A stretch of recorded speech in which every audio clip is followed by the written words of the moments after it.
بسم اللہ الرحمن الرحیم۔ آج کی ویڈیو میں ہم ذکر کریں گے، قصہ بیان ہے قوم سبا کا۔ قوم سبا کا واقعہ ہے اہل سرسار کی ایک قوم جسے قوم سبا بھی کہا جاتا تھا۔ اللہ تعالیٰ کی بے شمار نعمتوں کے اندر زندگی گزار رہی تھی۔ یہ قوم ایک عظیم تہذیب و تمدن کی مالک تھی۔ حضرت داؤد علیہ السلام اور حضرت سلیمان علیہ السلام کی باعظمت حکومتوں کے بعد ان کی حکومت زبان زد خاص و عام تھی۔ کہا جاتا ہے کہ یہ لوگ گندم کے مغز سے آٹا پیس کر روٹیاں پکاتے تھے، لیکن اس کے برعکس وہ اس قدر اسراف کرنے والے اور ناشکرے تھے کہ انہی روٹیوں کے ساتھ بچوں کا پخانہ صاف کرتے تھے۔ استغفر اللہ۔ بعد ازاں ان آلودہ روٹیوں کو اکٹھا کرنے سے ایک پہاڑ بن گیا تھا۔ پھر ایک صالح شخص نے وہاں سے گزرتے ہوئے ایک عورت کو دیکھا جو روٹی کے ساتھ بچے کے پخانے کے مقام کو صاف کر رہی تھی۔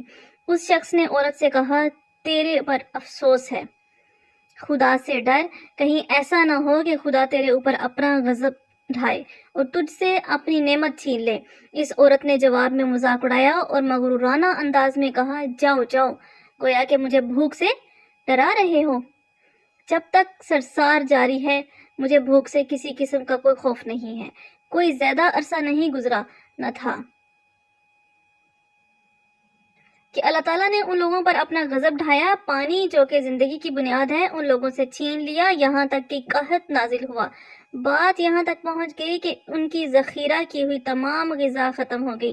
آخر کار وہ مجبور ہو گئے کہ انہیں آلودہ روٹیوں پر ٹوٹ پڑے جو ان لوگوں نے اکٹھی کر کے پہاڑ کے مانے ڈھیر لگایا ہوا تھا، بلکہ وہاں سے روٹی لینے کے لیے صف لگتی تاکہ ہر کوئی وہاں سے اپنے حصے کی روٹی لے سکے۔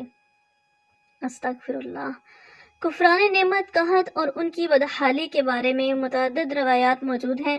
سورہ نحل کی آیت نمبر 112 اور 113 میں یوں ارشاد ہوتا ہے، اور اللہ نے اس بستی کی بھی مثال بیان کی ہے جو محفوظ اور مطمئن تھی، اس کا رزق ہر طرف سے باقاعدہ آ رہا تھا، لیکن اس بستی کے رہنے والوں نے اللہ کی نعمتوں کا انکار کیا تو خدا نے انہیں بھوک اور پیاس کا مزہ چکھایا، صرف ان کے ان اعمال کی بنا پر کہ جو وہ انجام دے رہے تھے، اور یقیناً ان کے پاس رسول آیا تو ان لوگوں نے ان کو جھٹلایا، تو پھر ان تک عذاب آ پہنچا کہ یہ سب ظلم کرنے والے تھے۔ اسی قوم سبا کے بارے میں ایک اور واقعہ بیان ہوتا ہے کہ ان لوگوں نے اپنی زراعت کو بہت کاشت کرنے کے لیے پانی ذخیرہ کرنے کی خاطر بلک کے دو پہاڑوں کے درمیان ایک بہت بڑا بند مارب تعمیر کیا ہوا تھا۔ سوراخ اور دوسرے پہاڑوں سے گزرا ہوا پانی اس بند میں آ کر وافر مقدار میں جمع ہو جاتا تھا۔ قوم سبا نے اس پانی سے صحیح طور پر استفادہ کرتے ہوئے وسیع و عریض اور بہت سے خوبصورت باغات لگائے اور کھیتی باڑی کو رونق بخشی۔ ان باغات کے درختوں کی شاخیں اس قدر پھلوں سے لدی ہوئی تھیں کہ کہتے ہیں کہ اگر کوئی شخص سر پر ٹوکری رکھ کر ان کے نیچے سے گزرتا تو پھل خود بخود ٹوکری میں گرنا شروع ہو جاتے اور قلیل مدت میں ٹوکری تازہ پھلوں سے بھر جاتی، لیکن نعمتوں کی کثرت نے انہیں شکر کرنے کے بجائے سرمست اور غافل کر دیا تھا، یہاں تک کہ ان کے درمیان بہت بڑا طبقاتی نظام وجود میں آ چکا تھا۔ ان میں سے صاحب اقتدار لوگوں نے کمزوروں اور ضعیفوں کا خون چوسنا شروع کر رکھا تھا، یہاں تک کہ ان لوگوں نے خدا سے ایک احمقانہ التماس کیا جس کا ذکر سورہ سبا کی آیت نمبر 19 میں ملتا ہے۔ انہوں نے کہا، خدایا ہمارے سفروں کے درمیان فاصلہ زیادہ کر دے۔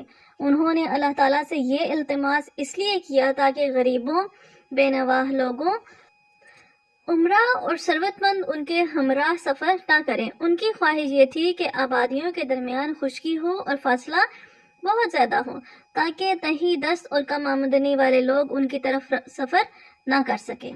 اللہ تعالیٰ نے ان مغرور پیٹ کے پجاریوں پر اپنا غضب نازل کیا۔ بعض روایتوں کے مطابق ان سے مغرور لوگوں کی آنکھوں سے دور صحرائی چوہوں نے معرب نامی بند کی دیواروں پر حملہ کر کے انہیں اندر سے کھوکھلا کر دیا۔ ادھر سے بارشیں زیادہ ہوئیں جن کی وجہ سے سیلاب آ گیا اور اس بند میں پانی بہت زیادہ اکٹھا ہو گیا۔ اچانک بند کی دیواریں ٹوٹیں، اس سے ایک بہت بڑا سیلاب آیا جس میں تمام دیہات، آبادیوں، مال مویشی، باغات، کھیتیاں، ان کے محل اور گھر پانی میں غرق ہو کر نابود ہو گئے۔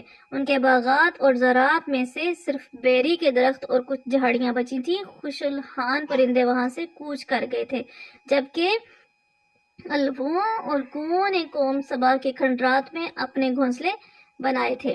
اس بات کا ذکر سورہ سبا کی آیت نمبر 15 اور 16 میں ملتا ہے، اور آخر میں سورہ سبا کی آیت نمبر 17 میں قرآن کریم میں اس واقعہ کا یوں نتیجہ نکالا ہے: یہ ہم نے ان کی ناشکری کی سزا دی ہے اور ہم ناشکروں کے علاوہ کسی کو سزا نہیں دیتے۔